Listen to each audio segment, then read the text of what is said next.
Basketball is my life. I've been playing since I was young. I just never seemed to be that good. There's this one guy at the park who challenged me, stressing me out so much. I'm sleep deprived.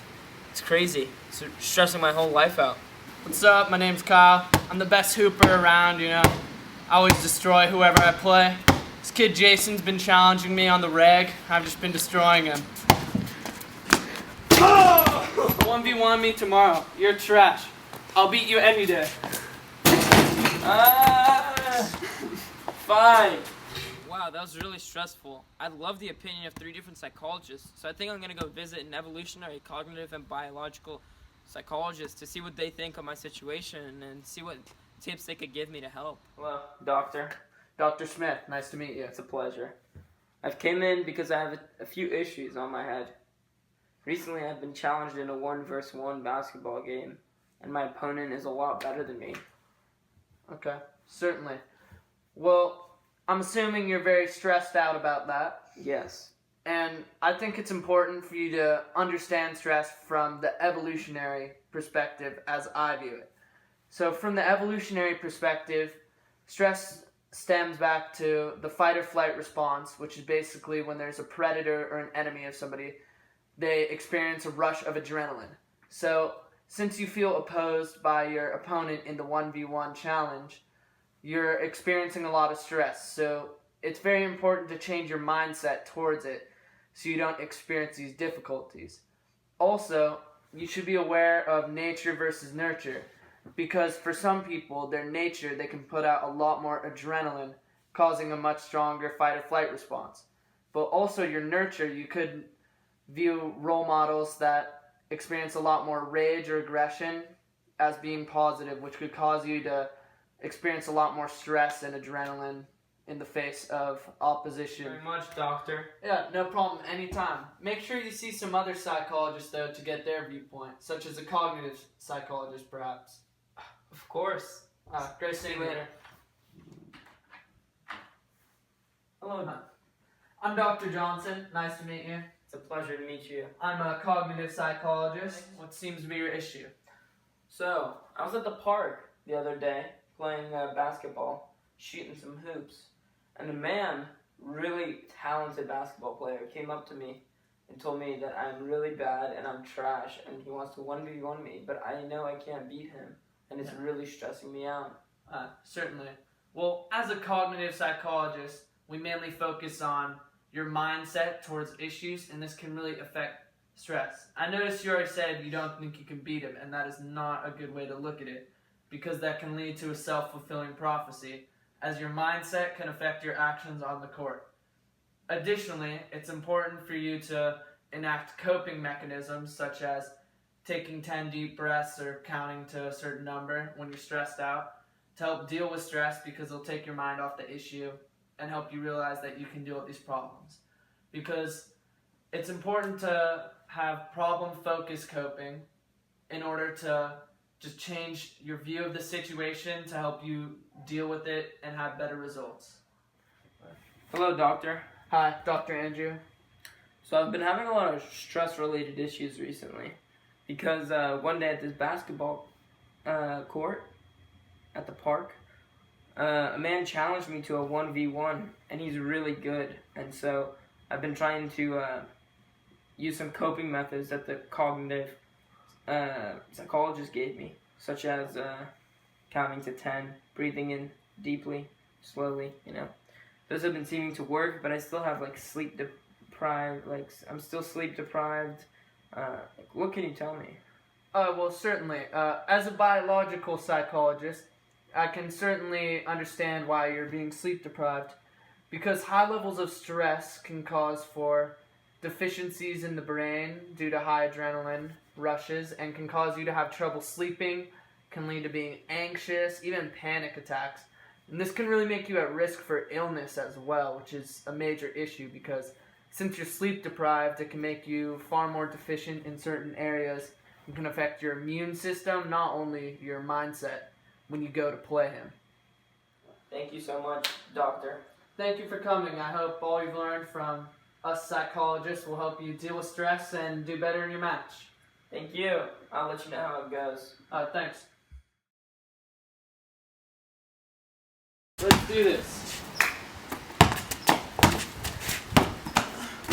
Oh! Oh! Get that out of here. Half time. Okay. Half time.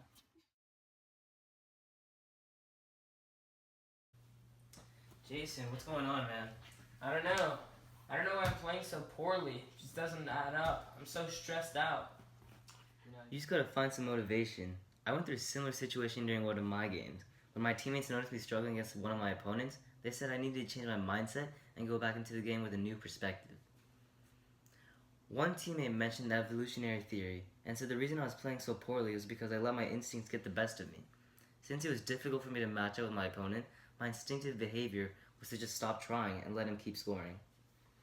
Another teammate mentioned the drive reduction theory, which basically said that humans are pushed by the need to reduce drives and are also pulled by positive or negative incentives. If we wanted to win this game, then I had to play better on defense. He also related it to the optimal arousal theory, which suggests that humans are motivated to maintain a comfortable level of arousal. According to Yerkes-Dodson's law, we perform best when our stimuli is well balanced.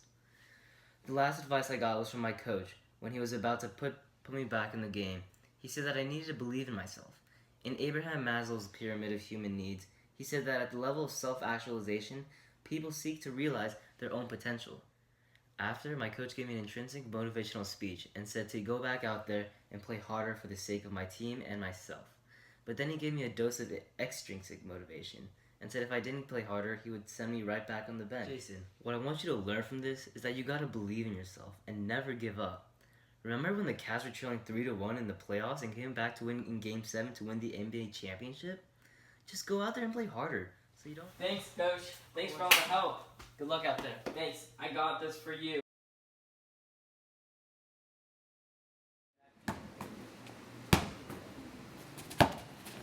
Oh!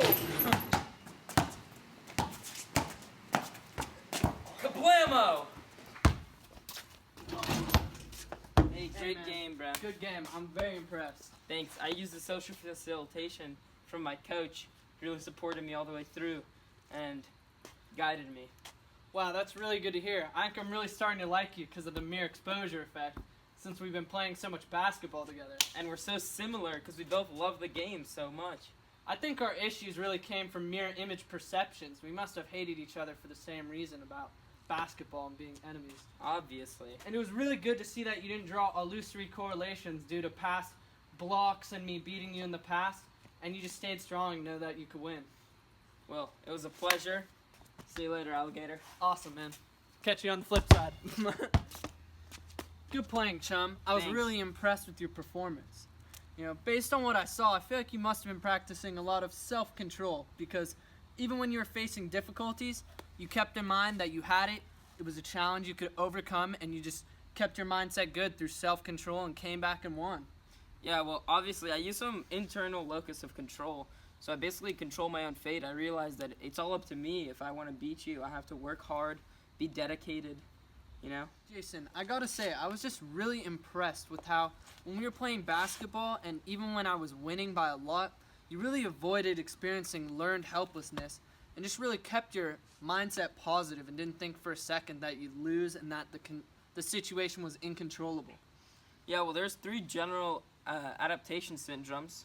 The first being alarm reaction, which is when your heart rate starts pumping really fast and your nervous system is suddenly activated. Your blood's diverted to your skeletal muscles, and you feel faint, like you feel a lot like a huge wave of shock. The second being resistance, which is your temperature, blood pressure, respiration. They all remain really high, and your adrenaline glands pump a lot of hormones to your bloodstream. The third, finally, is exhaustion. And with exhaustion, you become more vulnerable to illness, or even in extreme cases, collapse and death. Yeah, I could totally see how that makes sense. Stress could definitely lead to illnesses, including heart disease. Did you know about Friedman and Roseman's experiment where they tested the cholesterol levels of people? They came to the conclusion that there's 2 types of people. There's type A, the people who are very worried and frustrated and floundered.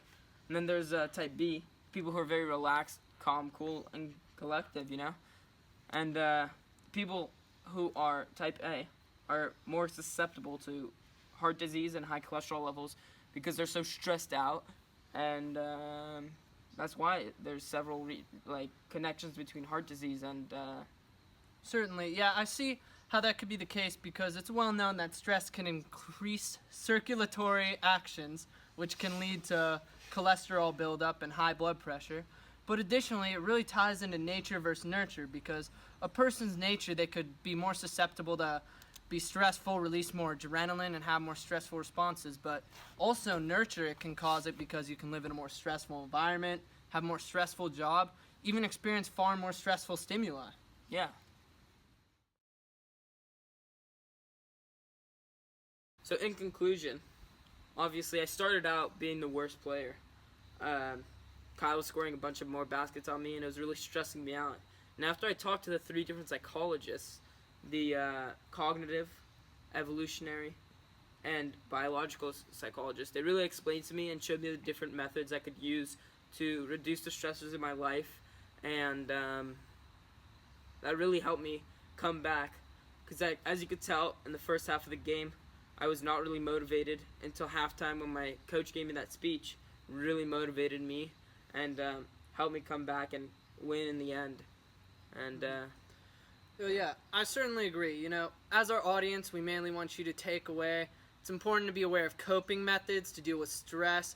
You know, see psychologists as well. I mean, evolutionary psychologists. You see how it ties back into human nature, cognitive, how it ties into your mindset. Important to remain optimistic and have good thoughts while you participate in something because, I mean, as we saw like in our presentation, the way you think can even lead to illness, anxiety, depression, and just serious issues overall, even heart disease. So it's very important to be aware of, and we hope you enjoyed our presentation. Thank you.